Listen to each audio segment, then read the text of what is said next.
people aren't taking the seats. There's still plenty of seats. Huh?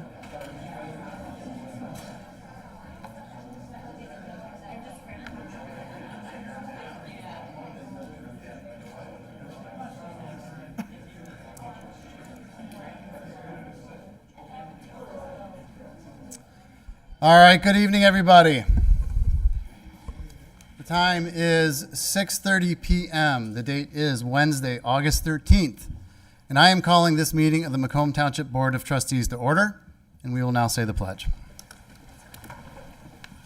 Pledge allegiance to the flag of the United States of America and to the republic for which it stands, one nation, under God, indivisible, with liberty and justice for all. All right. See a lot of new faces in the meeting room tonight, so whenever we get a small crowd, I like to explain how our board procedures work so that we're all on the same page. We're going to go through our business items. There are 2 public comment periods. There is one at the beginning of the meeting when I will announce it. It is for agenda items. And then there is one towards the end of the meeting, and that is for non-agenda items. Anybody who is here for the priority waste discussion, there will be a separate public hearing, and I will announce it at the time. For any of the comment periods, everybody gets 3 minutes. There's a timer sitting right here in front of me. When it gets to about 10 seconds, oh, you got it right there? When it gets to about 10 seconds, I'll raise my hand, and there's another screen over here by Roger so that you have an opportunity to wrap up. Public comment is just that. It is comment. It is not a two-way discussion between the person at the podium and the board. We were there to listen to you, to take all of your feedback and your comments, and if any board member chooses to respond later during our comments at the end, they may choose to do so. I understand that all our firefighters are here, and that there's a lot of people here who want to talk about fire staffing. I want you to know that, and I think I speak for this board, that we understand your concerns. We share them. We all live here too. Our families live here. Our friends live here. We have already ordered a full review of our staffing levels, and we're going to take a hard look at that when that information becomes available to us. But with that being said, I look forward to everybody's feedback. I do want to remind everybody that this is a business meeting. As such, when someone is talking, the board will listen intently. If we are talking, we expect the same courtesy. What we don't expect is for this meeting to get out of hand like it does in some communities where there's a lot of crosstalk and people yelling from the gallery. So we would appreciate it if you would respect everybody else in this room who wants to speak. So with that being said, what's our next item? Roll call. Clerk Posey, will you call the roll? Yes, Mr. Supervisor. Trustee Cusimano? Here. Trustee Lucido? Here. Trustee Papa? Here. Trustee Oliver? Here. Treasurer Drollet? Here. Clerk Posey here. Supervisor Viviano? Here. All members are present. Thank you. Are there any additions, deletions, or corrections to the agenda? Mr. Supervisor, I have one proposed add-on. It's agenda number 10, and it's discussion and/or action regarding priority waste. That's all I have. Is there a motion to approve the agenda with the addition? So move. Support. Lucido. Any questions or discussion on the agenda? Motion by Treasurer Gillette, supported by Trustee Lucido to approve the agenda with the addition. Members, please vote.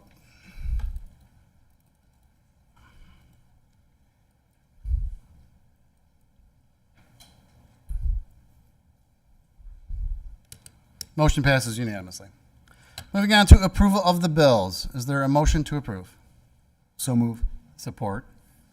Is there any questions or discussion on the bill run? Hearing none, motion by Treasurer Gillette, supported by Trustee Papa to approve the bills. Members, please vote.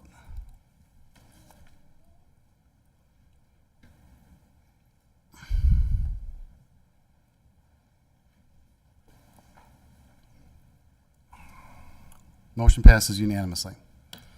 Item number 4 is approval of the previous meeting's minutes from July 23rd. Is there a motion to approve? So move. Support.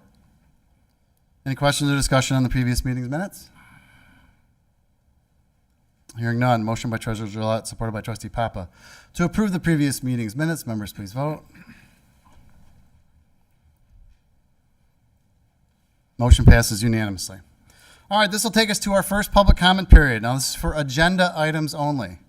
Anyone who wishes to make public comment on an agenda item may do so now at the podium on the right-hand side of the room. That's not a comment. All right, seeing no one making a move, I'm going to move on to the consent agenda. Mr. Chair, I move the consent agenda in its entirety. Support. Any questions or discussion on the consent items? Hearing none, motion by Treasurer Gillette, supported by Clerk Posey. To approve the consent agenda, members please vote.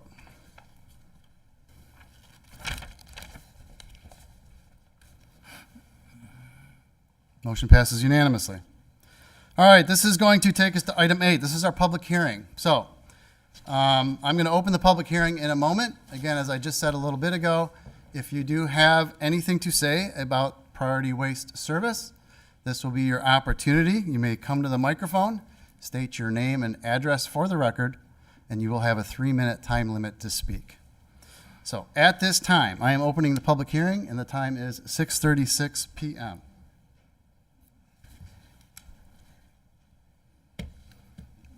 See anyone? Good. That's an easier way to get through. That's right.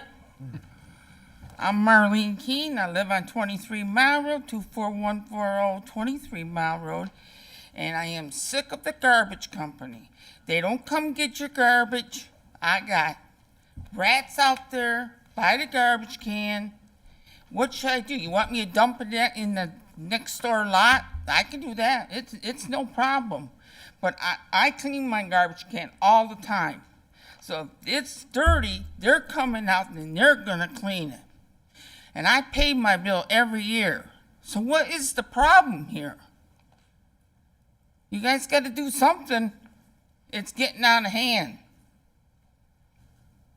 Thank you. Anyone else? Yep, come on up.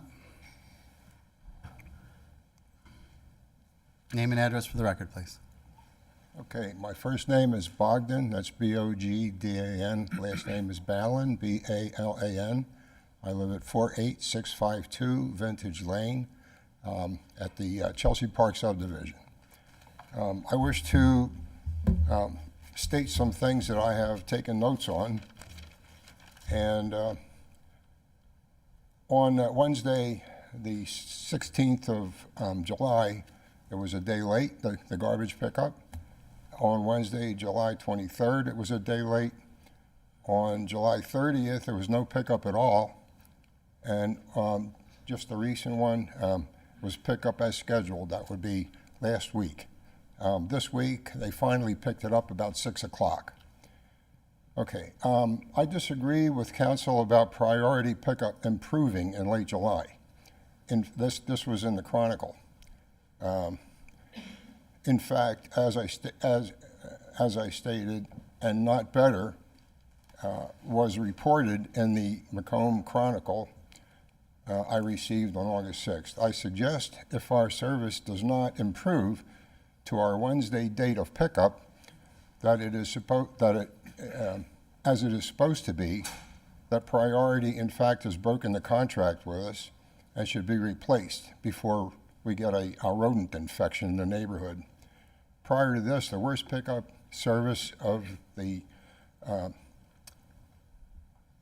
21 years that I've lived in that house there, it was the worst of any of the three that we've had. And as a matter of fact, since 1984, when I moved into Macomb County, Macomb Township, that includes that. It's the worst I've seen since 1984. And that's all I have to say. I appreciate you listening. Thank you. Thank you. I appreciate your comments.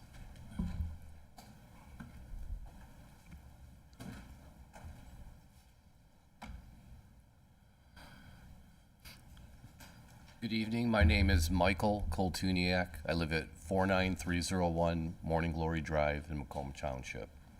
I was here at the last hearing when we discussed priority, and my only comments this evening is that nothing has really changed. As a matter of fact, this week is kind of classic with what happens. They did not pick up last Thursday, but then on last Friday, they did pick up the garbage. So I have garbage, recycle, and compost. The recycle was picked up on Monday, and the compost was picked up the following day. So it's pretty consistent. You know, there is a day for pickup. I don't know if it's scheduling, I don't know if it's trucks, I don't know if it's manpower. We're certainly unclear as to what their problem is, but nothing has really changed since our last get-together here. Thank you. Thank you. Anyone else wish to comment on the priority waste? Okay.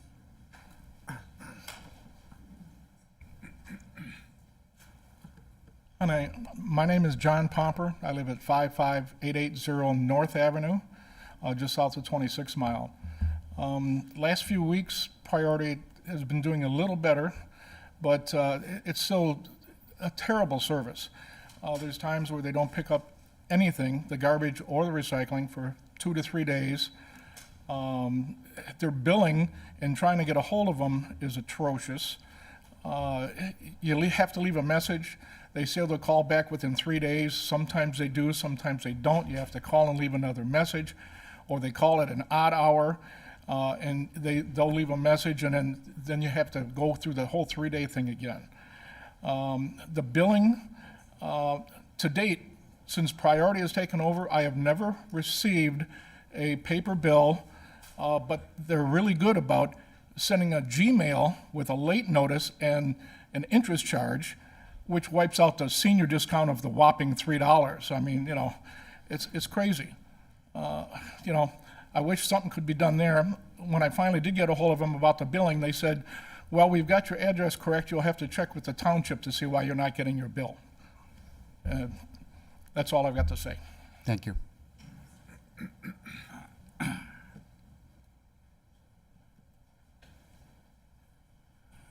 John Parkinson, address on file at clerk. I was going to speak about this, but like many have said, my waste is getting picked up just fine, but that's not the problem. You know, other people's aren't.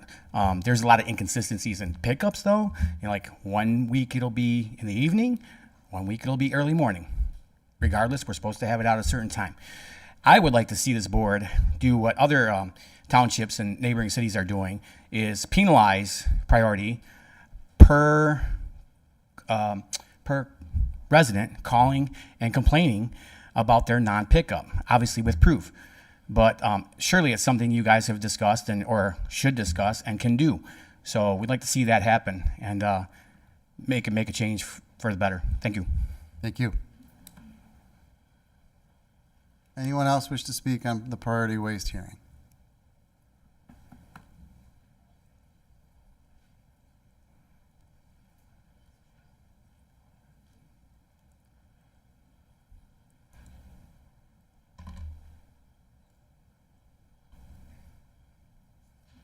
Sue Friedel, I live at 49146 Squirewood Court.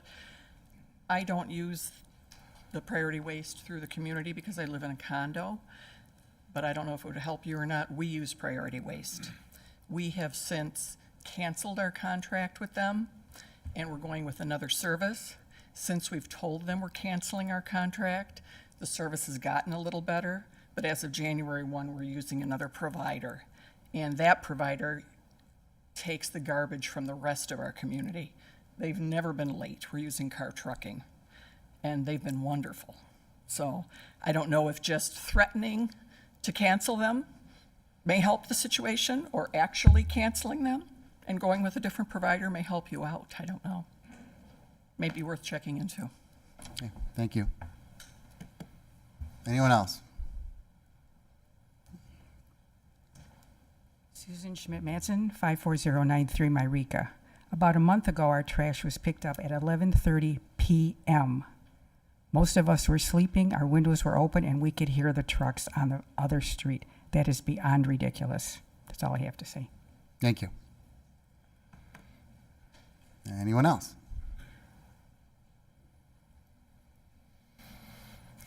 One comment, sir. One 3-minute comment, I'm sorry. Speaking at the end. You can speak at the end if you'd like. That's basically an open mic. Okay. There's no more comment. I'm going to close the public hearing. Time is 6:45 p.m. And then we're going to revisit this topic. We have one other business item to do first. Item number 9 is unfinished business from the previous meeting. This is a request to award the fiscal year 2024 Community Block Grant Senior Center Parking Lot Expansion Phase 1. Is there a motion to approve? So moved. Support. Okay, Pete? Jim, are you doing this one? Who's doing this one? Josh? Oh, sorry. Thank you, Mr. Chairman and Board. So yes, this, as you mentioned, this was on the, originally on the July 9th agenda. We have 2 block grant program items that we get to propose each year, and sometimes we get one, sometimes we get both, sometimes we get none. This year we got both. We already awarded the sidewalk ramp program.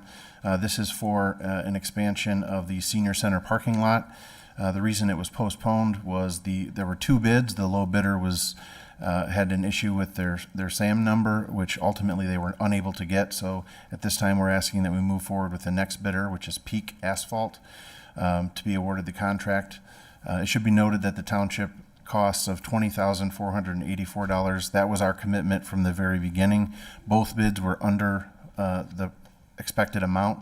So by going with Peak Asphalt, the township's commitment doesn't change. The full amount from the block grant for Peak outside of the $20,484 that the township has committed to would be covered. So at this time, we're recommending approval.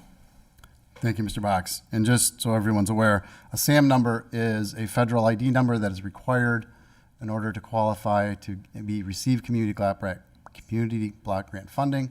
And without it, it is a prereq in the bid specs. They were disqualified as a bidder. Correct. Any questions or discussion? Mr. Chair, Yes. just a quick question on those SAM numbers. If they've expired or whatever, how come they're still, I guess, listed on the SAM site? They're probably listed as inactive on the SAM site. That's why we postponed this. We tried to give them some time to, and that's exactly what happened. They had expired. We tried to give them some time to reactivate their number, and they were unable to do so. Anything else? Yep. Anything else? Yep, Charlie? When do you expect them to start? The work has to be done this calendar year, so probably within the next several weeks they'll be moving forward. Okay, thank you. Thank you, Charlie. Anyone else? There's no more discussion? Motion by Trustee Oliver, supported by Trustee Lucido, to approve the award of the fiscal year 2024 Community Block Grant Senior Center Parking Lot Expansion Phase 1. Who's the vendor? Peak Asphalt. Peak Asphalt, to Peak Asphalt. Members, please vote.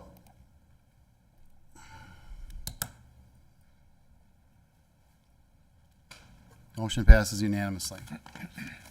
All right, this next item is our add-on.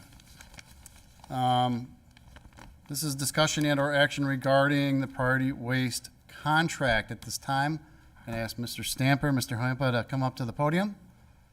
Just introduce.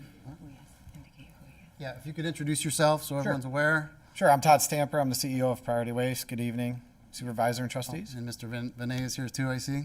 Good evening, Vincent Hoyampa, General Counsel on behalf of Priority Waste.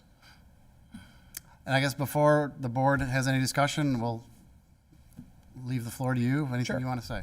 Thank you. No shock to anybody that Priority did a big acquisition about a year ago, actually a year and a month. Upon acquiring the company, things weren't necessarily in the best shape as far as the trucks. They were tired, some of them beyond repair. To date, of the fleet of 550 trucks, we've scrapped 200. We were very transparent that the first 90 days in the transition, if you guys remember, was pretty rough, kind of smoothed out for about 7 months. And then in the last 3 months, with the compost season coming in, the old fleet just wasn't working. Thank God for us, the trucks that were ordered started to come in. I did make a commitment to Mr. Supervisor via an email that those trucks would be ready to go. And I believe the supervisor told the residents that those trucks would be on. That didn't happen that week. It happened a week later. So for that, I apologize. I did not want to make you look foolish. That was not the intent. Those trucks are now have been implemented within the township, as well as a new portal, and the employees of the township have worked with my team, and we've also put that portal live to the residents. I will say since August 1st, so about 10 days of service, we have 25,000 residents. We service 5,000 houses a day, 3 services. We touch your house 3 times. That's 15,000 stops a day. We've been averaging about 5.5, so just call it 6 calls a day since August 1st.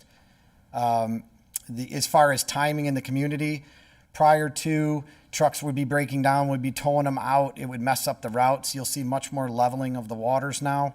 Routes should get more static, so you can rely on them being in the neighborhood or at your home at a more specific standard time you would see them. The routes will level. When trucks break down on route, it does screw everything up. So as of yesterday, of the 13 trucks, you had 10 new trucks, or 11, I'm sorry, and the other 2 are in your town tomorrow. So the old green ones will not be in anymore. We will rotate those. They're spares for the township. We will rotate those through as we paint them. Right now, they're not painted. We threw them right out. We just put cameras on them, put the tech in, and threw them out right out. I'll finish with saying that I'm super proud of the men and women that work for us. They've done an amazing job. June's been a tough month on top of everything else. July, I was told, second busiest rainy season Michigan's had. They fought through it. It's not their fault. Those guys, they love their job. They love coming to your houses. They love seeing the kids. They love the neighborhoods. Again, I just thank God that the fleet showed up when it did, and hopefully everybody is seeing it right-sized, and it'll only get better as the drivers get used to the new trucks and the routes solidify, and they continue to do the same service every day. So I appreciate everybody, supervisor, township, or the trustees, and the residents for being patient with us. We did take on a Goliath, and you know what? The team's winning, and we apologize for what you had to go through with us. But we're here to service the city and hopefully, or the township, and we hope that you guys see that outcome the way we're seeing it and the way the numbers are showing. So thank you for letting me talk. Okay, thank you. I guess at this point, I'd like the board have questions for the gentleman from Priority. I think now is an appropriate time if anybody asks. Yep. Chair, if I may, thank you, Mr. Stamper, and the other gentleman, for being here today. Appreciate it very much. Thank you. The concern I have is that while, based on the feedback I'm getting from our staff here, the level of complaints has fallen substantially from its peak in July. But I worry that when the leaves start to fall in October and there's a lot more yard waste pickup, that it may spike again. Is it possible that things are less challenging this time of year, but they're going to get challenging again for your company? And are we equipped to handle the leaf fall and the additional yard cleanup that happens in the fall? I believe so. We have 3 spare trucks for the township, and we have readily available employees that are trained will deploy. The operations team will take care of all of it. Everything that's happened is due to a sad and tired fleet, and that's why we replaced it. You guys had good service throughout last fall. We had good service last summer after the transition, and we don't foresee any issues with compost season, leaf season whatsoever. If I may follow up, Mr. Yes, Chair. sure. Thank you. Again, another question is to do with the billing. There's a point where the company tells us in the Treasury Department which bills have not been paid, and we put them on the tax bill. Unfortunately, last year we had a substantial increase in the number of people that were claiming that they had paid, but they were being still referred to the tax bill. And, they're bringing in their check stubs, and it's a little bit of a mess to sort out. We don't know in the Treasury Department who paid your company, who didn't. We put those on the tax bill. is there reason to believe that there's that issues involving billing are gotten better or are? Well, what we noticed last year is that in a transition, some people paid a year early and paid GFL. So then we didn't know what the data they sent us. So there was, it was a lot of a data issue last year. This year, this is the fourth time because we bill quarterly. So is it plausible that one person paid or a mistake could be made? I can't guarantee that's not the case. But what we saw last year was a lot of folks showing up right at our office over on Hall Road and saying, hey, I paid my bill. This is my check I gave to GFL.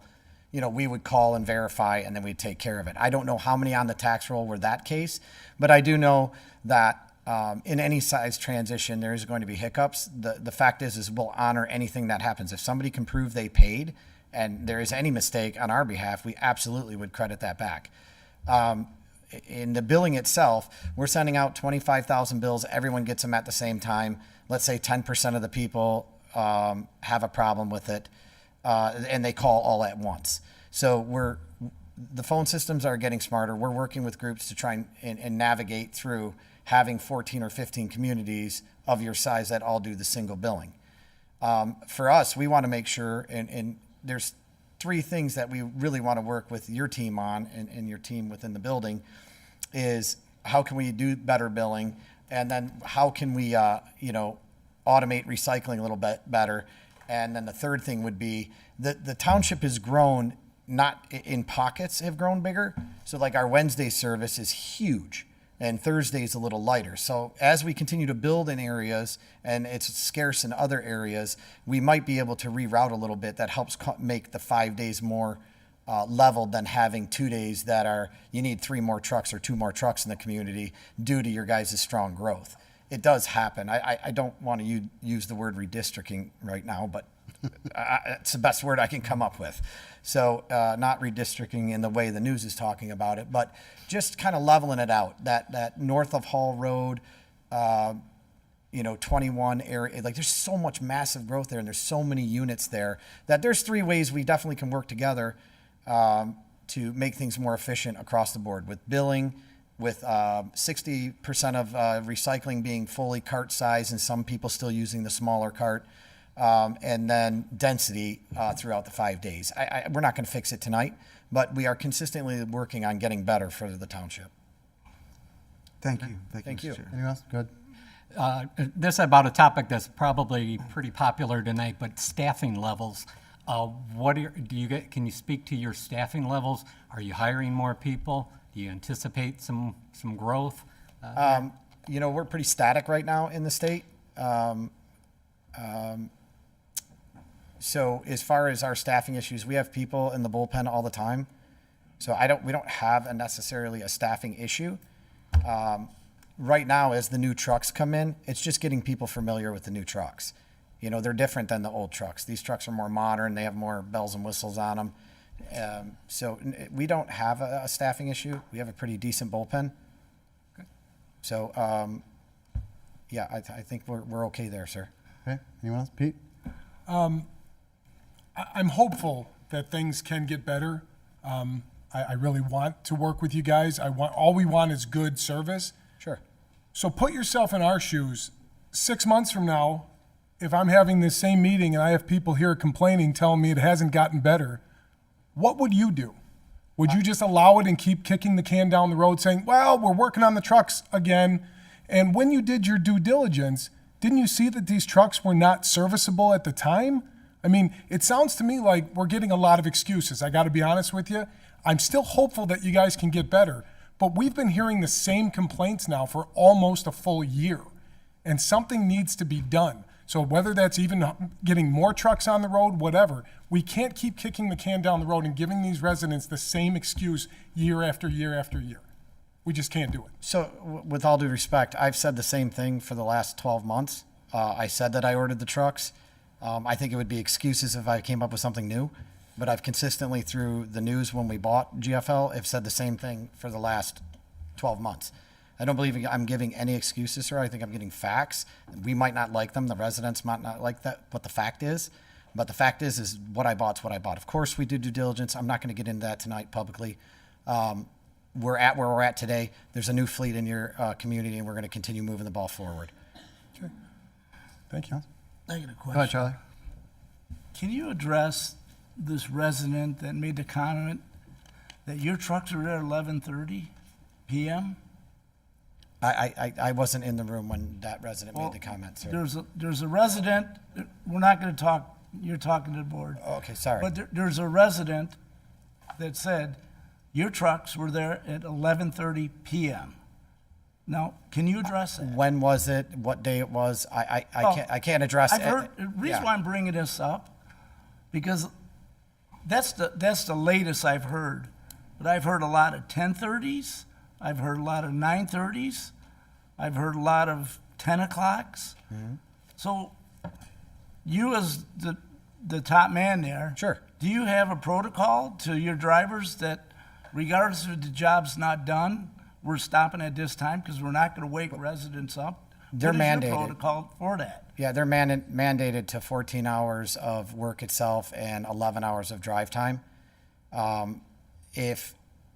If trucks break down in a community and guys have the ability to work, we work to clean it up. It was just all hands on deck to try and get the community clean. Leaving it more and more and getting more and more behind. We did everything we could, and I think there's some honor in that. I don't know, I apologize that our trucks were out late, but we were in a situation that we were in that we're not currently in today, and hopefully we're not in the future, but we were out picking up garbage. We were doing everything we could to get that garbage up for the citizens and the residents of Macomb Township. I appreciate that, but you got to remember too. These trucks aren't quiet. They're okay, and people do have a schedule to meet for the next morning. So, that's an issue to me. The other thing I do want to ask you, how long you been doing this trash business? Priority's been around for 7 years. Okay. My career, I've always been on the buy side. I've been in and around the waste industry or some parts of it for my whole career. But as far as on the sell side, as far as picking the trash up, Priority's been around for 7 years. Okay. Thank you. Thank you. Thanks, Charlie. Anyone else? Mr. Chairman, I have a question. Go ahead, Frank. Thank you for coming out and answering these questions, by the way. I think that's an enormous step in the right direction. How do you measure your company's performance? Is it by pickup time, or are they all different for solid waste, recycle, and compost? How do you measure your own performance? So we run KPIs and everything on the trucks as far as the technology tells us how many pickups per minute per truck can do. Difficult to run KPIs when the trucks keep breaking down. We'll get much better measurement off of the new fleet.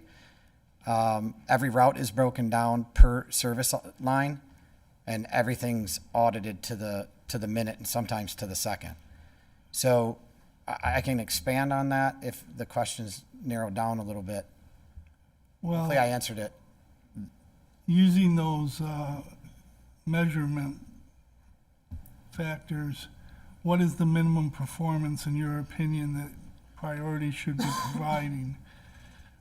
Is it pick up by the time that is contemplated by the agreement, or is it the time and date of the pickup? But I believe if you take the last 3 months out of the equation, and where the fleet showed its age during the heavy composting season, we were out of the community within the time. We were finishing at 5 o'clock. As far as we guarantee in the contract a service day, not a time. So there is a time frame within the contract. I believe it's 7 p.m. I'm not sure off the top of my head. I'd have to ask the legals. But we don't guarantee that we'll be at your house at 9 o'clock every day. We guarantee that we'll be at your house. And if there's a missed stop, the contract has language about how that's handled. So me personally, what my goal is to have the trucks out of the neighborhoods by 5 o'clock. Okay, and if the roles were reversed, what would your position be? Would it be to just wait and see and continue to wait and see if there's sporadic improvement, or what happens if, what are the next steps, in other words, if the members of the public are not satisfied with the service? In your opinion? I have an opinion of the four corners of the contract and what we're contracted to do. And what we're contracted to do is to pick the garbage up on the day it's picked up, and if there's any missed stops in that day, we have a time frame to pick them up. My goal is to finish your neighborhoods every day on time. All right, well, I don't think that answered the question. Have you had trouble with other municipalities complaining of the same lack of service and untimeliness of the pickups? Sir, we handle 173 municipalities. In the 3 municipalities we've had the biggest problem out of, we're out of our Sterling Heights yard where the fleet was the sickest. All right, thank you, Mr. Chairman. Thank you, Trustee Kuzmano. Go ahead. Yeah. Mr. Stamper, we have heard repeatedly from our residents that when calling to Priority Waste, they're on hold for a significant amount of time, or they don't get a return phone call. I heard you suggest that you're improving your technology on the phone system. Can you enlighten us all on what those improvements include and how you plan to correct that situation? Certainly, there's several things that are happening right now that'll help correct. When you call into Priority right now, we have 60% of the calls.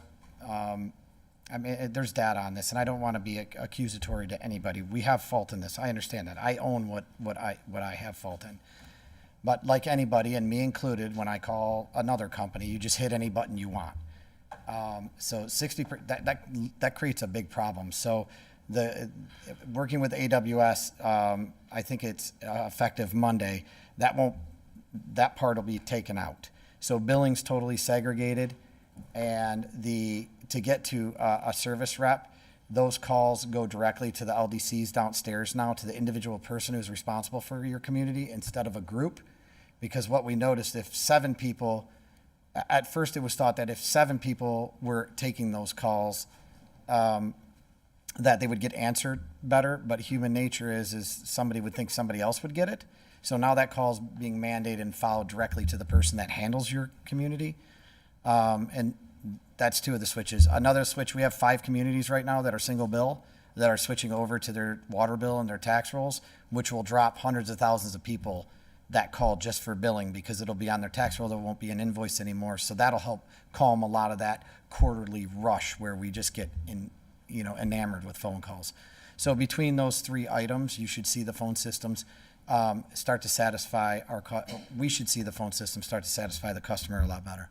And the new phone system, did you say was being implemented on Monday? Yeah, so it's the same phone system. Everything's IP now, so they just go in and reprogram it. So we had some consultants come in and just talk about routing and the way, and we gave our feedback, and this is what our conclusion was. Okay. So with regards to the residents that spoke on behalf of just canceling the contract, the township recently did send out a survey to close to 20,000 residents.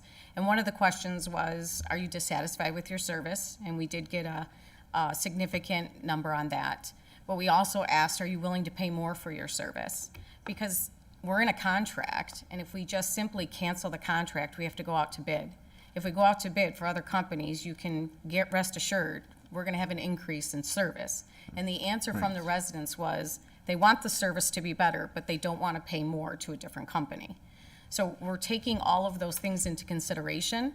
The contract also includes, we evaluated just today the call complaints that have been received in the township, and they have significantly decreased since when they rapidly increased was in June, and they have significantly decreased. So I do believe that Priority Waste has made a tremendous effort to improve the service to the residents. I can't imagine it's easy to own a company and sit and listen constantly to how terrible it is. And I can only hope that Mr. Stamper's true effort is to provide the service that he has guaranteed to all of us. I'm sure he wants to be just as successful as we do. We are looking into if the improvements decline. We have the option to bill but that's also an administrative cost on our end. So we want to make sure it's worthwhile on our end if we were to take that route. So all of those things are being considered, and it's not as simple as just canceling the service. So we are in a position where we need to take Mr. Stamford's word. He gave us a word 30 days ago, and he did show progress, tremendous progress. Now, it's unfortunate that some of you still have had some complications, but my hope is for all of you that they get on track and we get back to the service that we're accustomed to, and we have the ability to continue to review that and decide what type of consequences come with the inability to deliver. So we are taking all that into consideration. And Mr. Stamford, I hope your word this evening remains, and we can count on that service. Thank you. Anyone else? In fact, just a real quick follow-up, Mr. Chair. Thank you. You had mentioned, Mr. Stamper, that there's a number of communities that are now taking over billing, so they won't be calling in necessarily to your with billing questions. Just out of curiosity, are those communities in Southeast Michigan here, nearby? What communities are those? So I can tell you they're in Southeast Michigan. I'm not gonna, it would be the community's choice to tell you, but we have 4 of them right now of the 14 that are going to that model. Okay, thank you. You're welcome. So a few things. I got a couple of questions. I guess first I want to comment, Clerk Posey is correct. The service is much improved. I appreciate everything that you guys have done to get the new trucks on the road. Certainly my office was taking the lion's share of all the calls. As I've told you gentlemen in some emails, that we're finally able to work on township business again, which I appreciate. That being said, there's a few consistent complaints that are still permeating. One of them is the call time that Clerk Posey just referred to. I asked the team today, as again, we did huddle up, of the people that call, how many of them say that they tried to get in touch with Priority and then called us? And they're like 90% of them. So I think the number you said was 6. What did you say? You're getting about 4 to 6 calls a day? I'm basing it off the portal since we launched the new portal August 1st. Yeah, which is only, not that long. Yeah, it's 2 weeks. Yep. There's been days in the last 2 weeks where we got 1 or 2, and those were great. But there's also been days where we've gotten 12, 15, 16 recently. So the numbers goes up and down. Another consistent problem I'm starting to see is, and somebody was here today with some main road houses seem to get missed on a consistent basis. Is there any particular reason why a main road, 23 mile, we have one on 21 mile, might get missed with some frequency? Is there some difficulty with catching those cans on the main road, or is it just a sort of anomalous? I heard the team huddle on a meeting on Macomb Township the other day about some main road misses. When we brought the new trucks in, we bought what we like to think are elite drivers. They're not like 100%, even though they have tablets, even though it's turn by turn. Some of the stuff is still working itself out. So to clarify when I said earlier that we're still seeing some hiccups, but consistently we will get better every day. I will go back and double check, but I think that what they're doing now is they're coding those main roads, so it'll automatically alert if those weren't picked up. There's things we can do in certain areas to make sure things get done, but there's newer drivers, some new drivers in Macomb Township. We wanted to put the best we could here. So, human error. Yeah, I think, and it's funny, even with humans and all the technology in the world, the technology will tell you you missed a stop. I don't know, worried about getting somewhere. It still happens. So just consistently reminding the drivers and the teams huddling up to make sure that they're following each tablet. And what we're doing now is before the routes close out, as we get more consistent and we get done earlier and more normal timing pursuant to what you were asking, the tablets will tell them what areas potentially they could miss. So I don't have a great reason. I don't want to sound excuse-worthy, but when you're bringing in a new fleet like that, even with good drivers, and you're putting that upgraded technology on, it just there's some bumps. So we think this is all going to smooth out over the next week. It will get done earlier, less missed stops, And then we look forward to the phone switch on Monday to see how we can report to you guys how that's working out. I appreciate that. And so, I mean, guess for anyone, even with GFL, which was here when I began, and even when I understand back with waste management, there's always, again, there's a little bit of a human element. There's always a few missed pickups every day here and there. The key was always getting them corrected timely. It was one thing GFL did pretty well for us by having somebody rolling around in a separate truck and kind of cleaning up the little misses. I think we're not quite back to that level where we only have a few misses every day. There's probably a little bit more than, let's say, pre-May. But our biggest concerns always have been the big misses and the multi-day misses. And I thought for the most part, post late July, most of that had been addressed. Now, we did have an instance just this past Thursday was a miss in Deerfield, and that didn't get picked up until yesterday. So I don't know if you could speak to that instance. I don't mean to put you on the spot. And then, you know, Mr. Vinay sent us, and I appreciate the communication, that over near Fairchild and 22, a few houses were missed yesterday. I actually didn't have a chance to follow up, and Jody, I don't know if you did, if those got picked up today. Did the team say anything before they left? No. So I don't know. In those two instances, I mean, do we know why it took so long to get back to Deerfield? Or do we, you know, and can someone confirm whether or not those Fairchild and 22 houses got picked up today? So I'll ask Dan if those got, I ask how many, first and foremost, at 5 o'clock, 6 o'clock at night, are the routes complete? Next morning, how many missed stops did we have? Did we have any call-ins, and are those recovered? So I can't give you a specific right now without looking at it, pulling camera, I don't know why that one took that long. I do want to give compliments to Ben. I know Ben was on vacation a little bit, and I know my team missed him. He's always super responsive, and they like communicating with him, and they feel like they get Ben's really great. good service with Ben.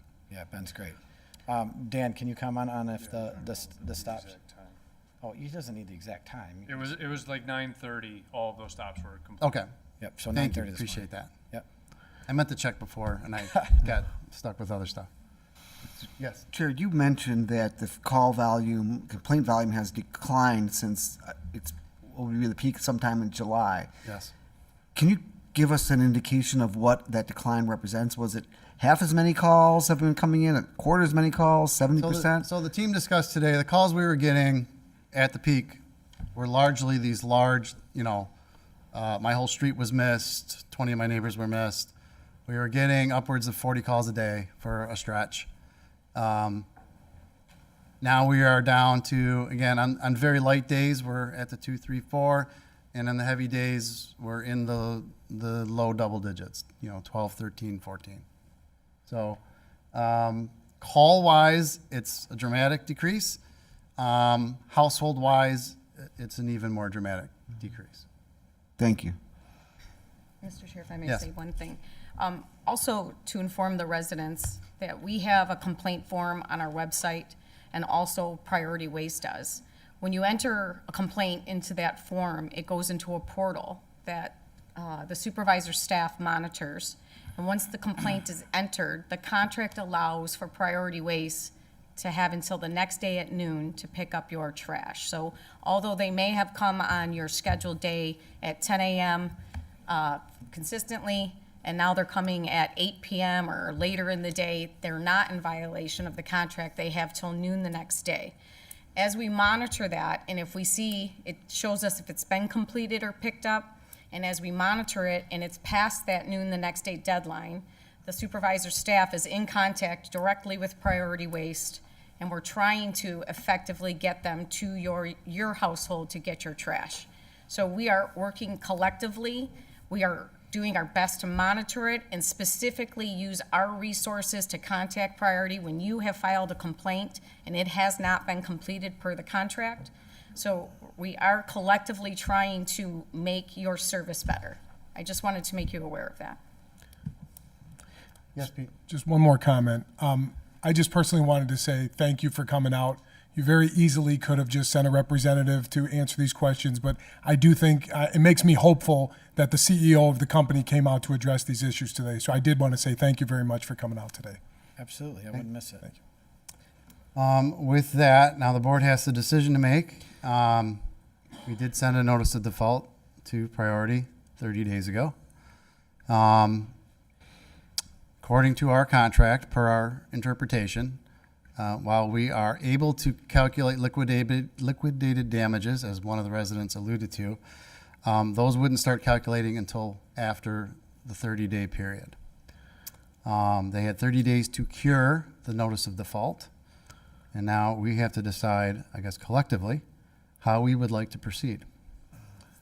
I don't know if anybody has any comment. I certainly can give you, I can turn the floor over to Tim for a minute, and Tim can maybe recount some of our conversation from earlier today and explain, I guess, the contract terms and what is within our purview. Yeah, I can do so. So basically, you've got pretty much three options. One, you can determine that they have cured the contract in its entirety as far as the pickups. Number two, you can determine that at this point they have not cured it and start imposing the liquidated damages clause. Or number three, given their good faith effort and what they've done, you could just determine that at this point you're going to extend the time to make a determination of whether or not liquidated damages should be applied. Those are pretty much your three options. At the end of the day, there are some administrative costs, as the clerk mentioned, to try to track where liquidated damages should be applicable or not. But those are pretty much your three choices. Thank you, Tim. So I guess my position, and I'm happy to answer any questions from the board as to why, but I do think they've made a very strong effort to get things right. I am still disappointed that we got in this position to begin with, and we've had that discussion. But I can't in good conscience say that we are back on par with the expected level of service, given that we've had a few larger misses in the last week. But I am inclined to go with option 3, which is delay any imposition of liquidated damages for another 30 days while we monitor their progress. Things have gotten better. I am very hopeful they will continue to get better, and ultimately those liquidated damages won't be necessary. That's my take on it. What are the... Mr. Chair? Yes.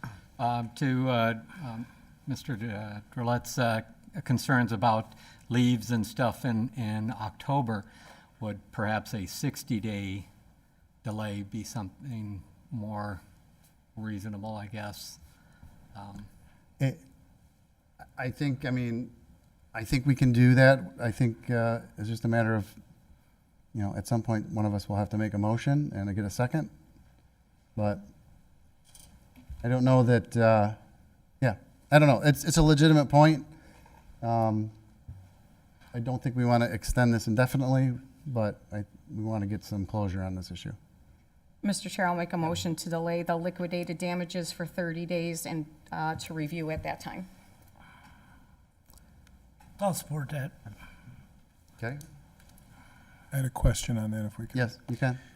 So if we were to go with option 1 and just say it's been cured, is there anything prohibiting us from issuing another notice of default 60 days from now, 30 days from now? No, and that's what you would have to do. Okay. But there'd be a 30-day period then.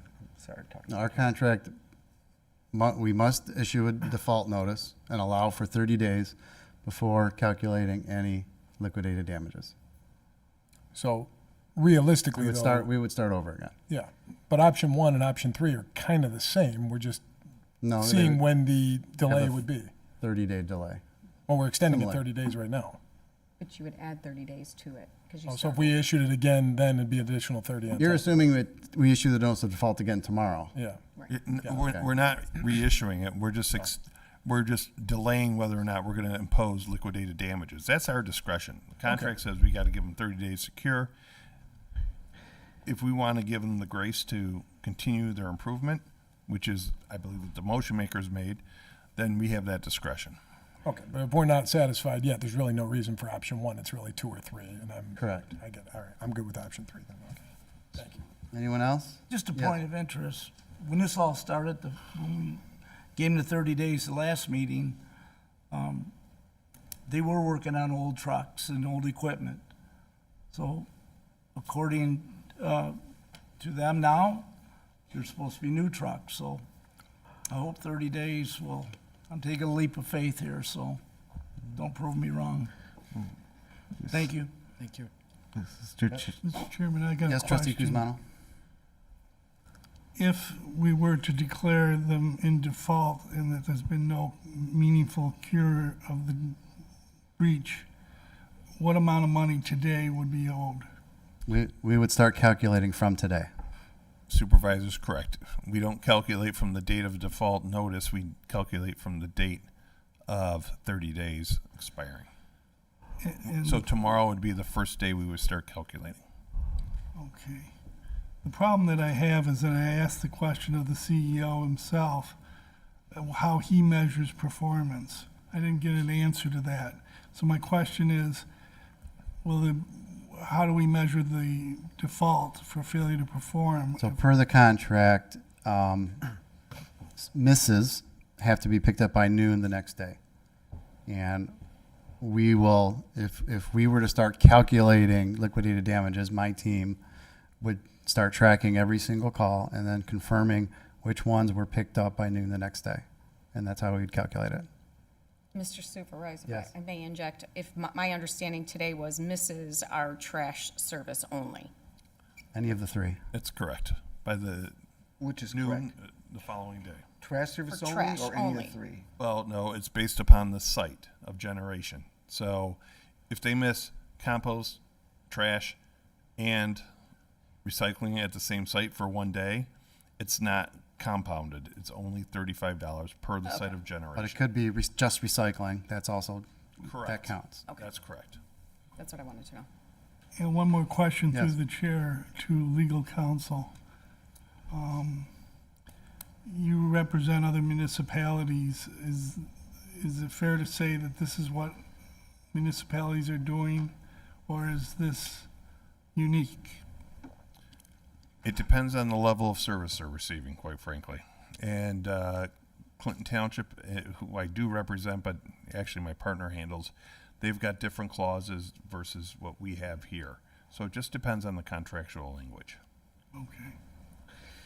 Thank you, Mr. Chairman. You're welcome, Trustee. Keep it. Yes, Peter? I think Trustee Kuzmano asked the question, but I'm going to maybe ask it a different way. Is there already like a fail amount that's built into the contract to say like it doesn't have to be perfection where they've picked up every single one and there's no defaults past noon or anything like that? Like what level are we looking for here I to don't, say they're not in default? to my knowledge, there's no like specific, this is an acceptable level of misses. I think there probably is some industry standards that I'm not particularly aware of, but given past history, I think while we would love to expect 100% performance and we're doing up to 6,000 touches a day, it's probably not realistic. If that number's right, around 6,000.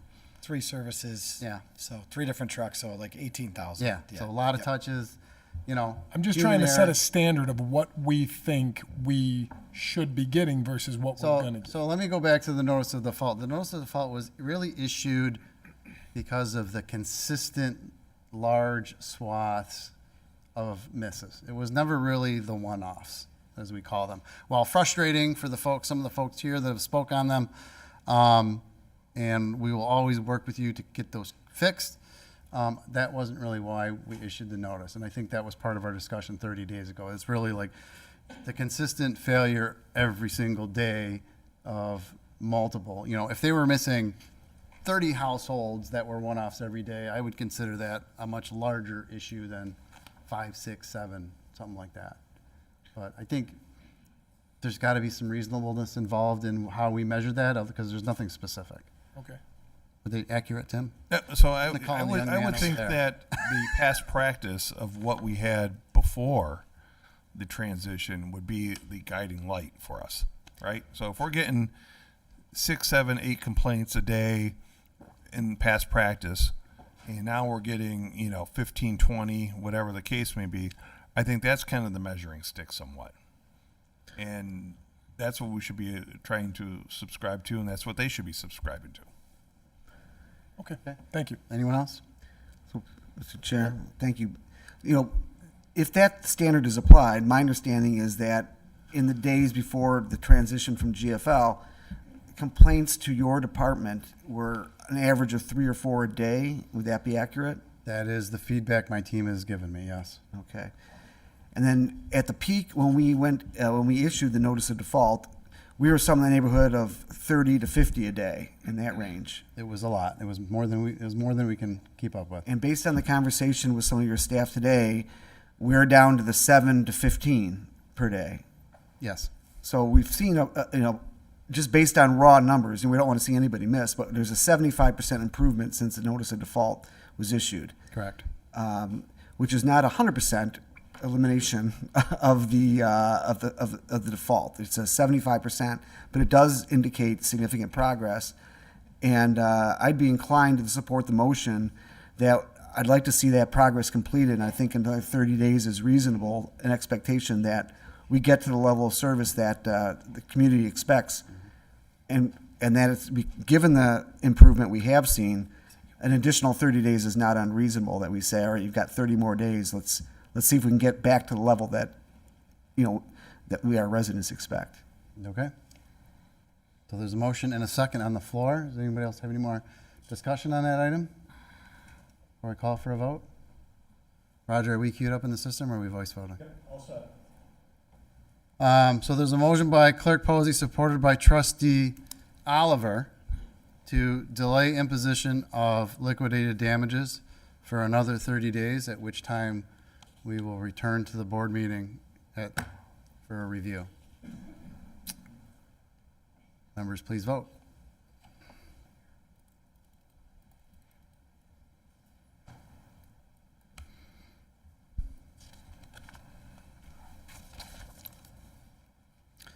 Motion passes 6-1 with Trustee Kuzmano voting no.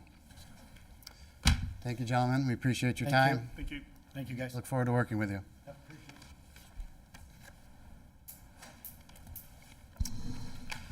Okay, onwards with business. Let me find my spot. All right, we're going to go on to item 11.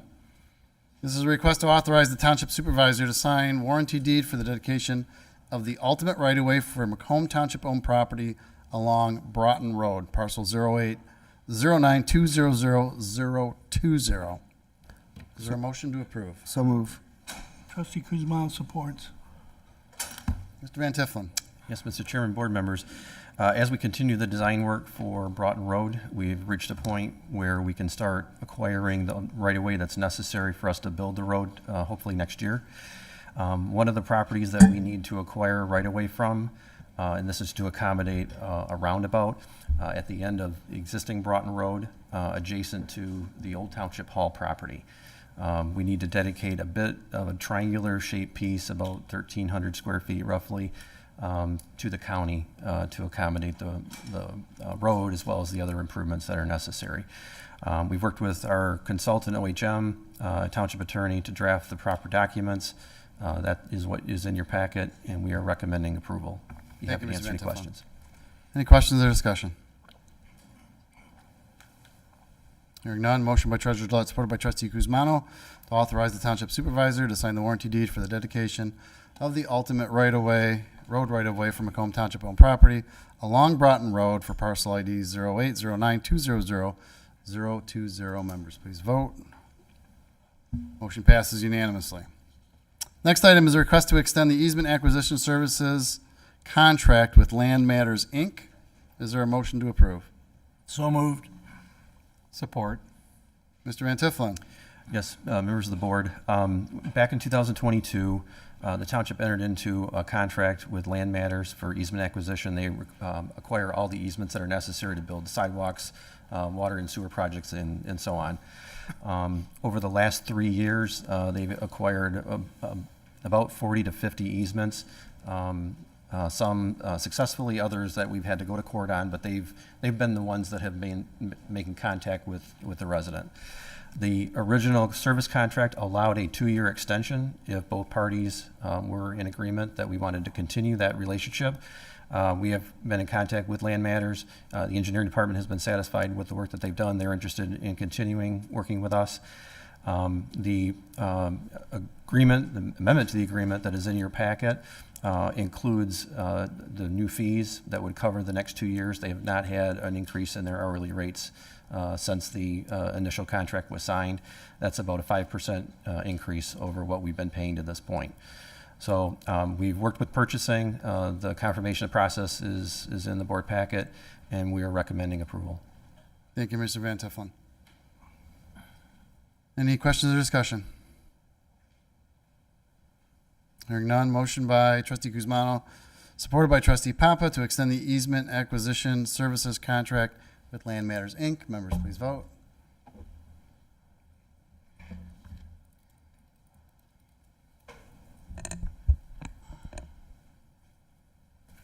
Motion passes unanimously.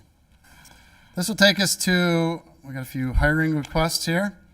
The first is for a civil engineer, Ms. Emily Davis. Is there a motion to approve the hire? So move. Support. Mr. Vaca.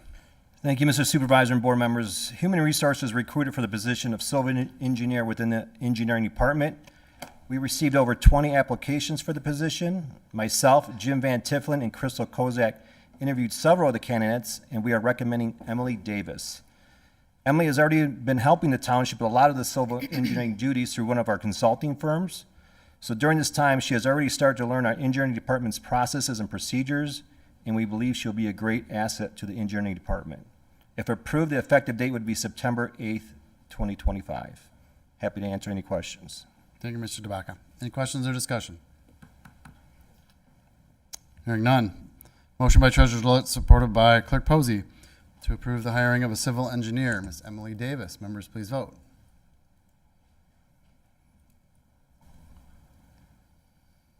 Motion passes unanimously.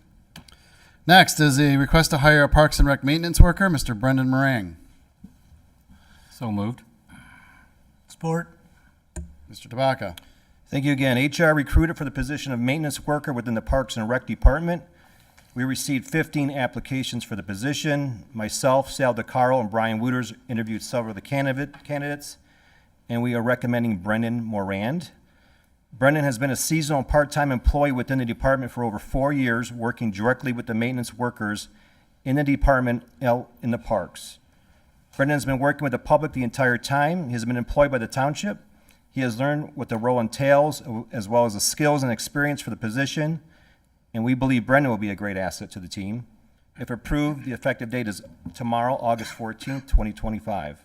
Happy to answer any questions. Thank you, Mr. DeBaca. Any questions or discussion? Hearing none. Motion by trustee Papa, supported by trustee Oliver, to hire a Parks and Rec maintenance worker, Mr. Brendan Meringue. Members, please vote.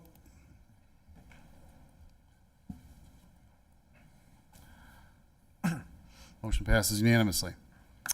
And the next item is a request to hire a DPW maintenance worker, Mr. Donald DiCardo. Is there a motion to approve? So moved. Support. Mr. DeBaca. Thank you. HR recruited for the position of maintenance worker within the DPW department. We received 20 applications for the position. Myself, Kevin Johnson, and Chris Nozick interviewed several of the candidates, and we are recommending Donnie Accardo. Donnie has been a seasonal part-time employee within the department for the last 6 years, working directly with the maintenance workers in the Facility and Grounds Division. Donnie recently received his bachelor's degree in construction management from Ferris State University. While working here, Donnie's required many skills for the position and is very knowledgeable about the functions of the department. Again, we believe Donnie will be a great asset to Macomb Township. If approved, the effective date would be September 2nd, 2025, and happy to answer any questions. Thank you, Mr. DeBaca. Any questions or discussion from the board? Okay, hearing none. Motion by Clerk Posey, supported by trustee Oliver, to approve the hiring of a DPW maintenance worker, Mr. Donald Accardo. Members, please vote. Motion passes unanimously. Thank you. Jeff, and happy birthday. Next item is a request to adopt a Code of Ordinance amendment to Chapter 14 in the Planning Article 5 for ponds. Is there a motion to approve? So moved. Support. Mr. Box. Thank you, Mr. Chairman and Board. The last few years, we've seen an uptick in folks looking to install ponds. These could be what we're defining as either landscape ponds or recreational ponds. We don't really have anything in the ordinance that regulates them at this point.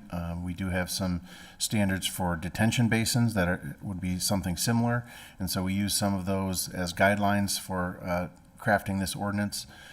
Staff reviewed this several times. The real intent is to protect the health, safety, and welfare of residents.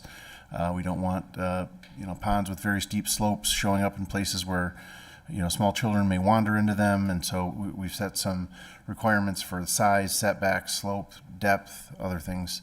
Like I said, staff has reviewed this a number of times. We created the final draft, and the final draft was approved by staff, legal counsel, and the supervisor. Thank you, Mr. Box. Any questions or discussion? Question, Mr. Chair. Yes. Thank you. Through you to Mr. Bach. Has the township gotten complaints or concerns about ponds that caused this ordinance to come into being? Not necessarily complaints, but we do have some residents that have called with questions about what they're allowed to do with their ponds. And so, we don't want to create any drainage flowing on a neighbor's property or, as I said, some unsafe conditions. If someone's digging essentially a swimming pool in the middle of their property that children may wander onto, so we've set some standards for slopes so that if someone does wander in them, it gradually gets deeper, much like our detention basins do. Is this, the ponds in question have a certain size, minimum size requirement to fall under this regulation? If my neighbor digs a koi pond in their backyard that's 4 feet by 4 feet, that's not what we're talking about here, right? It could be. There's two different categories, landscape ponds and recreational ponds. A koi pond, what you're talking about, would be considered a landscape pond. And they're not necessarily prohibited in any fashion. They just have to follow, certain setbacks. Again, we don't want them right on the property line. We don't want them maybe immediately adjacent to the home where it could cause some damage to the structure itself. So there are standards like that built in. Thank you. Thank you, Treasurer Gillette. Any other questions or discussion? Okay, hearing none.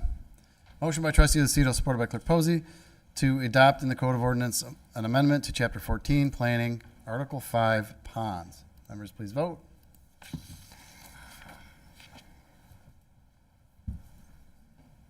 Motion passes unanimously. Next item is a request to award a contract to OHM Advisors to complete the Macomb Township non-motorized plan utilizing the SEMCOG Planning Assistance Grant. So moved. Support. Mr. Box. Thank you, Mr. Chairman and Board. As you all know, we adopted a new master plan in 2022, and one of the action items from that was to develop a non-motorized plan for the township. With that being said, we decided to go after this planning assistance grant through SEMCOG. We created a scope with our consultant, OHM, for a scope of services that originally was $45,000 worth of service. So that's the grant we applied for. The grant was approved, however, they only approved $35,000 for the grant, with the township having their portion being $6,352.50, and the rest of the $35,000 was covered by the grant.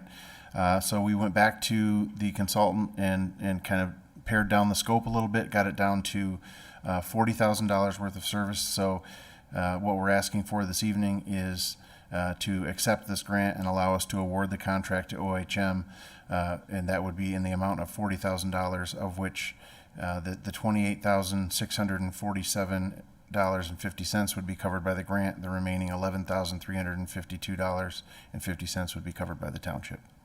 Thank you, Mr. Box. Any questions or discussion? Hearing none. Motion by Trustee Papa, supported by Treasurer Gillette, to award the contract to OHM Advisors to complete the Macomb Township non-motorized plan utilizing the SEMCOG Planning Assistant Grant. Members, please vote. Motion passes unanimously.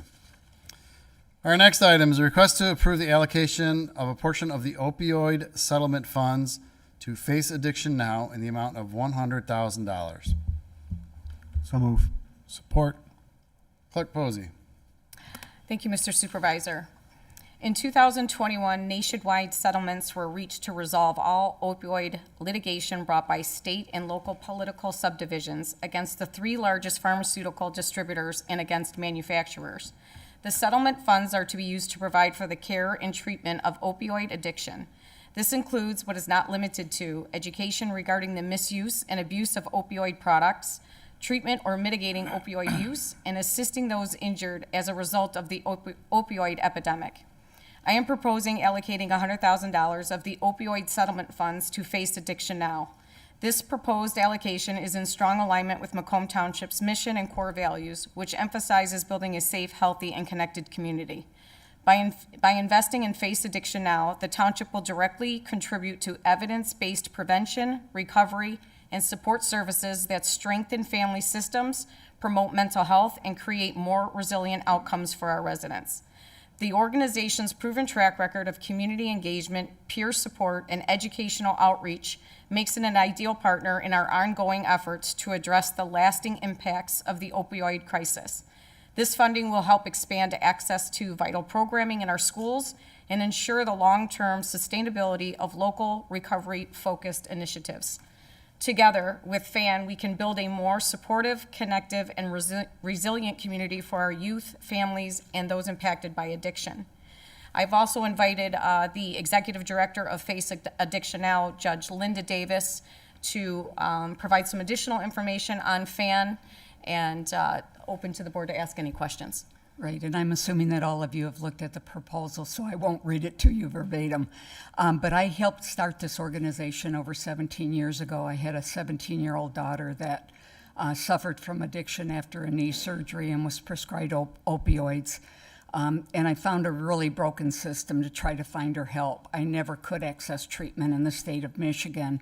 And so I became very passionate about making sure that the system got changed and that people had access to care. People always wonder when I tell that story, how's your daughter doing? She will be celebrating 15 years of being opioid-free this year and is living a very productive life and is expecting her 3rd child. But that has not ceased my passion for making sure that other families don't go through what our family went through in trying to access care. Her school was aware of the problem, and there was no education being provided for neither parents nor students, and so that is a core value of our programming, is to make sure that parents get the education they need and that kids also get the education they need to understand addiction, what it is, and to dispel the stigma that it only happens in low-class families. Secondly, we are into working with 185 police departments, EMS, and fire departments across the state of Michigan to help them access care for individuals that they come in contact with in your community. EMS has been inundated, as well as fire departments and police departments, to responding to overdoses. They now have a tool where they can call us. We work within several police departments, all of the police departments in Macomb County. They can call us. We immediately go to bat, try to find recovery services for individuals and connect them with a 1-year continuum of care. The same would happen for Macomb Township residents. We are asking for additional money to start and launch this program because if a community doesn't know programs exist within it, then they don't come to those programs. And so we would work with the township to launch a campaign to advise citizens about our programming and work alongside of them. We also would provide peer coaching to any individual suffering from substance use disorder within the township, and we would also offer family services to the family members. One of the things that I found when going through this is there was nowhere parents could turn to get answers or to find out information about what their next steps should be or what they should do. So we developed the only family coaching program in the state of Michigan. It has received national attention, where we work one-on-one. We train individuals, family members that have gone through this process. We train them on how to talk to other family members, and every family in Macomb Township would have access to that if they have someone in their household that is suffering from addiction and they need help on how to navigate that. We also offer a 12-step program for parents or loved ones that have a loved one suffering from addiction. That program is not a support program. It is an educational program where we teach 12 lessons of everything a family member should know to support the recovery of their loved one and not to get in the way of that recovery.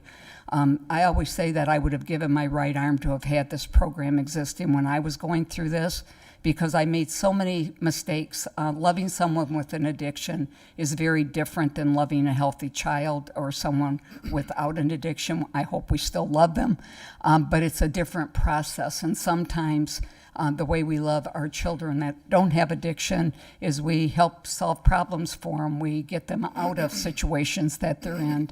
And when you do that with someone with an addiction, you are really perpetuating them staying in that addiction. So we really work with families to educate them. It would also involve us doing a lot of community things within your community, offering yoga for recovery, which any community member is welcome to come to. But we really encourage those people with addiction or family members because it's meditative and it really helps you connect in a calming manner with yourself. It's used in Canada as a form of treatment for people with substance use disorder. So we would be doing all of those things in your community if we were awarded this money. We're committed to Macomb Township. If we are awarded this money, we will start looking at grant money to expand our programming here in Macomb Township, and then we would use other grant money to sustain this program as we move forward, and would hope that you would put some in every year to help with those through opiate settlement dollars. That's what their intended use was. I'm glad to answer any questions that you might have. Thank you, Judge Davis. I got a quick question. Yeah, go ahead. You're based in Macomb Township? Yes, we are. We operate statewide, but all of our operations take place.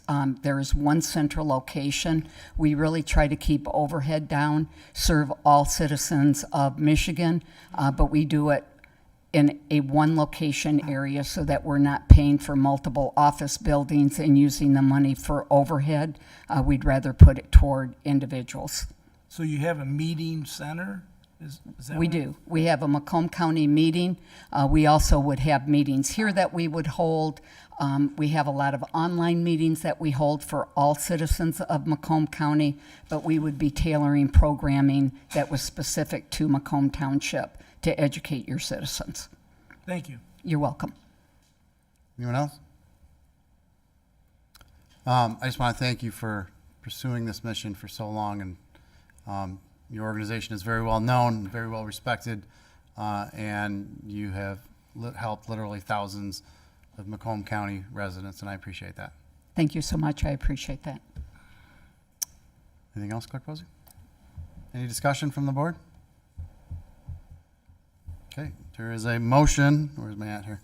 Motion by Treasurer Gillette, supported by Trustee Lucido, to approve the allocation of the opioid settlement funds to Face Addiction Now in the amount of $100,000. Members, please vote.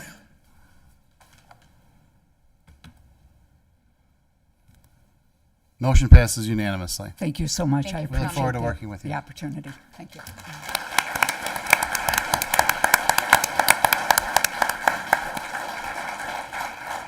Mr. Supervisor, I could just add, the $100,000 is the first of the allocations. We will revisit as we continue to get settlement funding from the opioid settlements each year. And as we have funding in that account that is intended to be used towards this crisis, we will consider continuing contributions to Face Addiction Now. Thank you, Clerk That's all, Posey. sorry. Mr. Supervisor, just briefly, just so everyone's aware, we are limited in what we can expend these funds on. And these are the type of organizations that we are limited to supporting. It just can't be given to law enforcement or fire or anything of that nature, first responders, we are limited, and this is exactly what the whole point of these settlement dollars are for. Thank you. Okay, with that, we are now at our second public comment. This is for non-agenda items. Anyone who wishes to make public comment may do so now at the microphone on the right-hand side of the room. And just as a reminder, there is a 3-minute time limit, and I will ask for everyone to remain respectful throughout the course of this meeting. Jim Muzinski, 68757 Hartway, Ray, Michigan. I serve as the president of the Macomb Township Firefighters Union Local 5023. I'm here tonight to speak about the critical staffing shortage in our fire department and its impact on public safety. I want to remind everyone that when a fire breaks out in Macomb Township, the people running toward the danger are not numbers on a budget sheet. They are fathers, mothers, sons, daughters, and neighbors. Just last week, 2 of our own were injured and hospitalized fighting a structure fire, with 5 other cities responding in mutual aid. That was not an unavoidable accident. It was the direct result of a fire department that is critically understaffed. I'm here tonight because if we don't act now, it's not a question of if this will happen again, but when. And next time, we might not be so lucky. I strongly urge our township officials to come to the table and address serious staffing shortages that directly threaten the protection of lives and property in Macomb Township. The truth was made painfully clear last week, a tragedy that proves what we have been saying all along. Our township has a severe shortage of full-time firefighters, and part-time staffing simply cannot fill the gap when the lives are on the line. Every single day, we are sending critically understaffed first responders into dangerous situations. Too often, staffing levels fall below minimum safety standards, placing both our crews and our community at unacceptable risk. These are not abstract numbers. They represent human lives. Every day without action is a day you choose to accept unnecessary danger for the people sworn to protect this community and the people who live in it. And please do not tell us this is about money. This board has done a commendable job of improving the township's finances, and that progress has created a clear opportunity to begin hiring additional full-time firefighters in stages. With strategic budgeting, reallocating unused funds from unfilled part-time shifts, and replacing excessive overtime with efficient, realistic scheduling protocols, we can properly staff our fire department without sacrificing fiscal responsibility. Simply put, the cost of excessive overtime, firefighter injuries, and preventable fire damage far exceeds the investment required to hire full-time staff. Failing to act will not simply be a staffing problem, it will be a catastrophic lapse in public safety, leaving firefighters and citizens vulnerable when seconds matter most. In closing, the safety of our community should never depend on luck or minimum standards.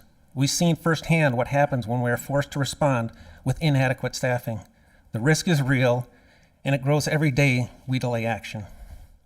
We're not here to point fingers. We're here because we believe in solutions. Protecting lives and property is a shared duty between firefighters and township leadership, and we are ready to do our part. Let's commit tonight to working together so that every fire truck leaves fully staffed. Every emergency gets the fastest possible response, and no firefighter or resident has to pay the price for preventable shortcomings. Thank you. Thank you, John.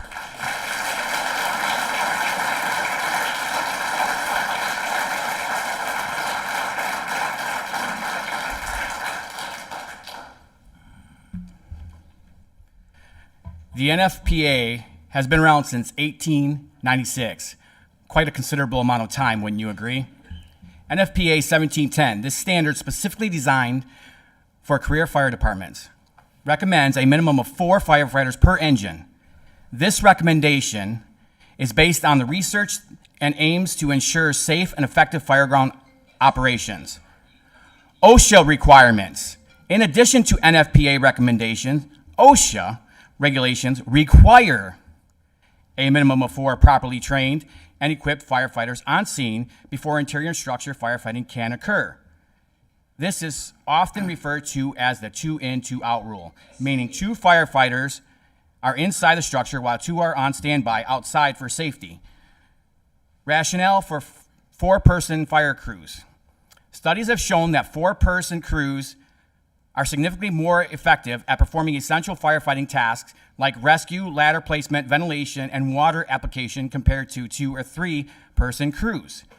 This improved effectiveness translates to faster tasks, task completion, reduced fire spread, and enhanced safety for both firefighters and the public. There's beyond the minimum.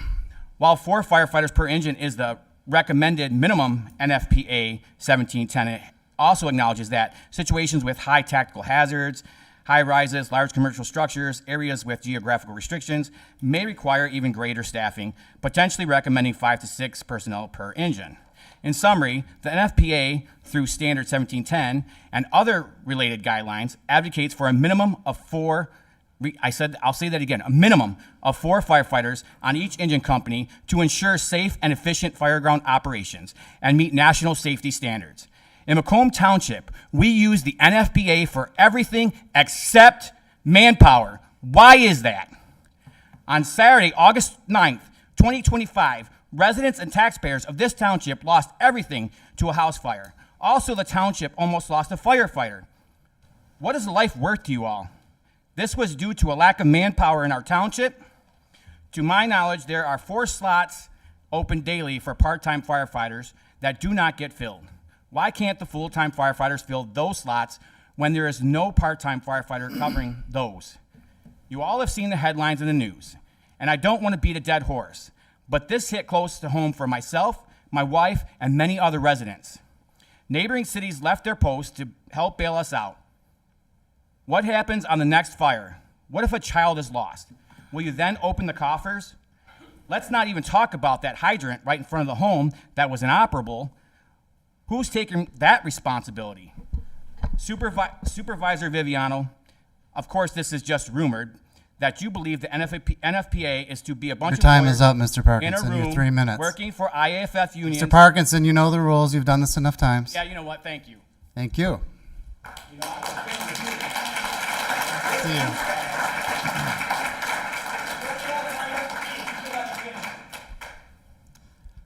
Who else would like to speak? That's all right. I'll post it all on time. Anyone else?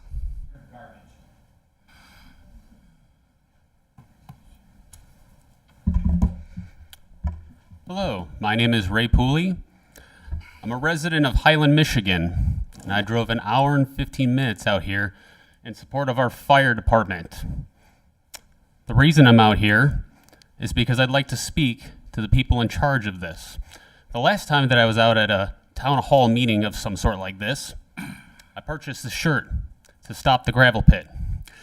There are a lot of rural people out over by me in Highland. Actually, they're in Springfield Township, just around the corner from me. And they're fighting against a gravel pit, a company that has decided that they just want to overrule the people's voice. And here we are, once again, overruling the people's voice. These are our heroes. They're out here fighting every single day, trying to save people's lives, trying to save property damage. And we can't fund them? Is this a joke? I drove an hour and 15 minutes out here to help put support against these people in relation to the fact that Macomb is so understaffed. We can't support our fire department. What kind of efficiency are we running here? What is efficiency when we are burning buildings and losing lives left and right? How efficient is it? What is the price of a human being? What is the price of losing a home or a business? I'm here to stand with the people at the fire department. I'm here to support Bill SB 319 as well as NFPA 1710 as well. You already heard a little bit about that, and they didn't actually wrap everything up, but I'm here to actually support it. And the reason I'm out here is because these people's lives are on the line. Their voice matters. I'm pissed. I drove over an hour to get out here, to raise up hell because these people are underrepresented. On top of that, a little known fact about me, I'm running for Congress. I'm here to represent. And boy, am I here to represent. If these people aren't heard, I will be their voice. I will amplify this. This will be heard. Understand that. Thank you. Thank you.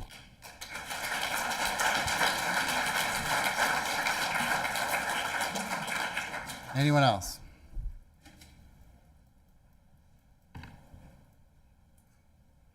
Anyone else?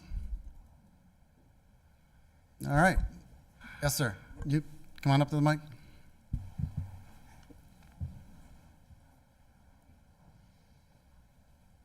My name is Mike Koltuniak, 49301 Morning Glory Drive, Macomb, Michigan.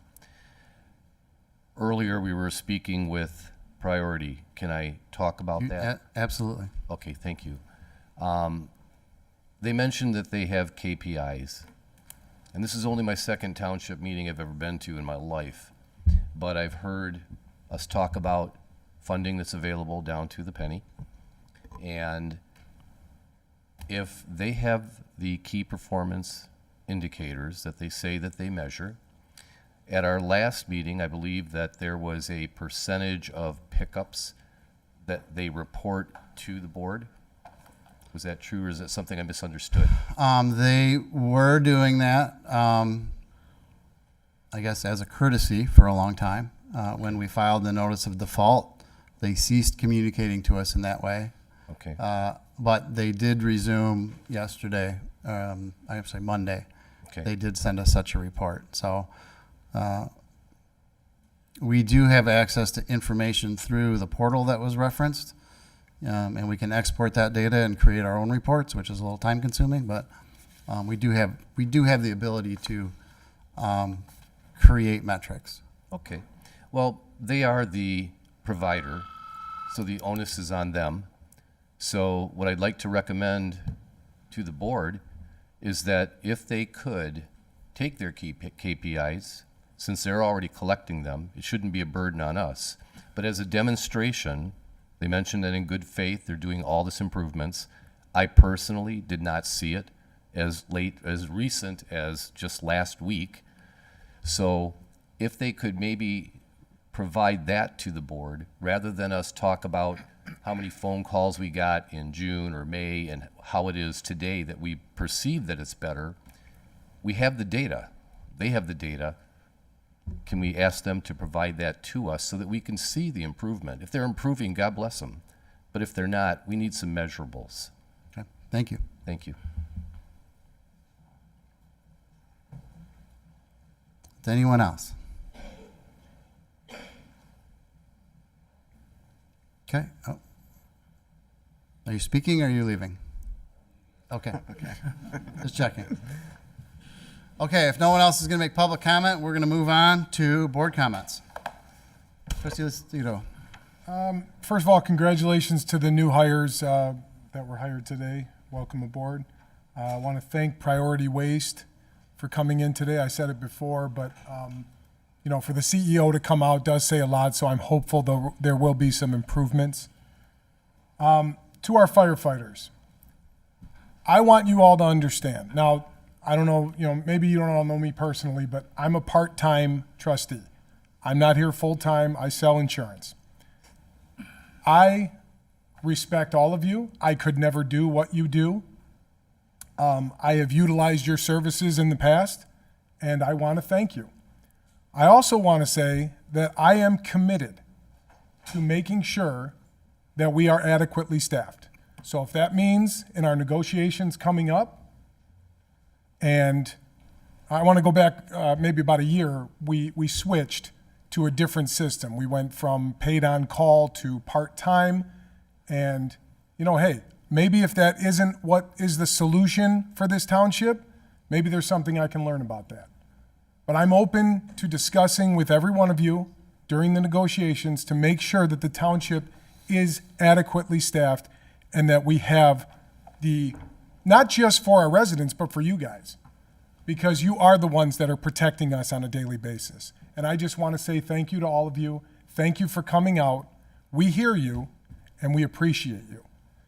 And not only with that, you know, I just want to make sure that we do this in a professional way. And I promise to do that, and I just want to hope that you guys reciprocate that as well.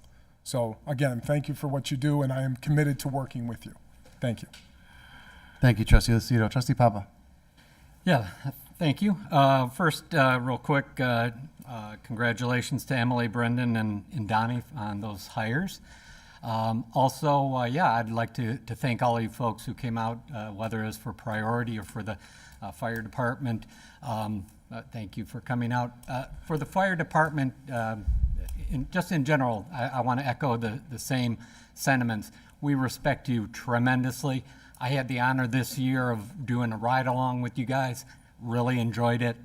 And that the only thing I would add is that there was a lot of stuff on the news, a lot of stuff in social media. I would have really appreciated, reach out directly to one of us, whether it's email or a call, so that we could have, known about some of the frustration that you guys are feeling. That way we can kind of address it, and instead of, some of this being a surprise for us. So that's what I'll Excuse me. We're going to maintain the decorum of the meeting, please. Trustee, are you done? Yes. Trustee Oliver. Kind of with my same trustees, firefighters, we love the firefighters, we love law enforcement. It's part of the community. But I will tell every one of you this board will come up with a solution. I'll guarantee that. I could stand here and say this because I've seen this board make solutions. So it will come up with a solution, and we're going to work it out. And that's about it. The other thing I want to congratulate, Josh, thanks for following up on that grant for that sidewalk. I know you and your team, grants are tricky, but that's good. That'll be a good improvement. And that's it. Thank you, Trustee Oliver. Trustee Guzmano. No comments tonight. Treasurer Gillette. Thank you, Mr. Chair. I'd just like to state that to the residents who came out here tonight and the firefighters that came out here tonight, what a good example was set here tonight by the people who came out. There's a lot of frustration about the garbage collection that people have had to endure, and there's a lot of frustration about the staffing levels and so forth. But I think the people who came here tonight handled themselves as civil citizens, and I really appreciate that. And I think that the solutions will be achieved civilly as well. I think we are committed to finding solutions and addressing these concerns. The one exception being the misrepresentation about an inoperable fire hydrant. That did not come from a firefighter, I should add, but that was a lie, and that was disappointing. But other than that, I want to thank everybody who came here tonight and to express your concerns. Thank you. Thank you, Treasurer Gillette. Clerk Posey. Thank you, Mr. Supervisor. I just want to once again extend my sincere thankfulness to Judge Linda Davis. I'm excited to work side by side with her to launch this Face Addiction Now program that will assist many people in our community, their families, or the loved one that has the addiction, struggling with how to survive that. I'm looking forward to the residents being able to utilize their service. As for the fire staffing, the process that we are currently using made sense at one time, otherwise it would not have been instituted. However, we hear you, and we recognize that that same process is not working completely for all of us at this time. I'm committed to working with you. I don't think it needs to be combative. I don't think we need to hate upon you or you hate upon us.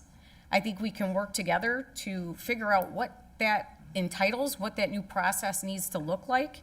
And as a united group, we can make improvements for the community to ensure their safety and yours. It's important to me, and I commit to everybody in this room that I will work diligently to come up with a resolution that is equivalent to that solution. So thank you for coming out. I appreciate the families that came out to support all of you. That shows their commitment to you. And also to those that were at the fire on Balmora Drive, thank you for your service and for everything you did for that family and for your bravery. I appreciate that. Thank you. Thank you, Clerk Posey. Thank all of my colleagues for their statements. I echo them all. And I know I speak for all of us. We absolutely want all of you to come home safe to your families that are out here today. We appreciate all of the hard work. Many of us have friends and family in the fire service ourselves, again, like I said earlier, we all live here. We have our families here. We have already undertaken a review of the staffing levels. And,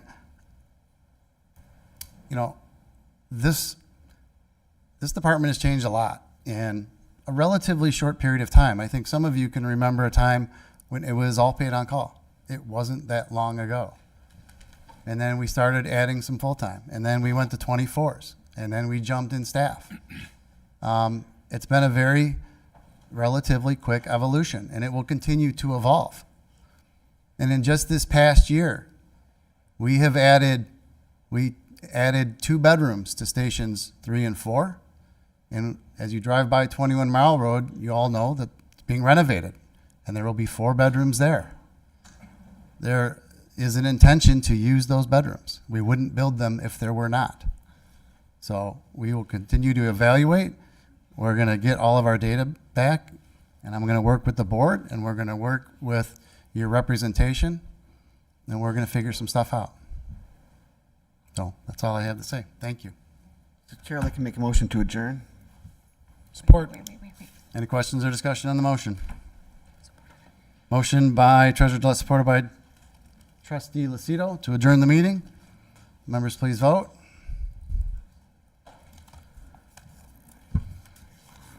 Motion passes unanimously. This meeting is adjourned.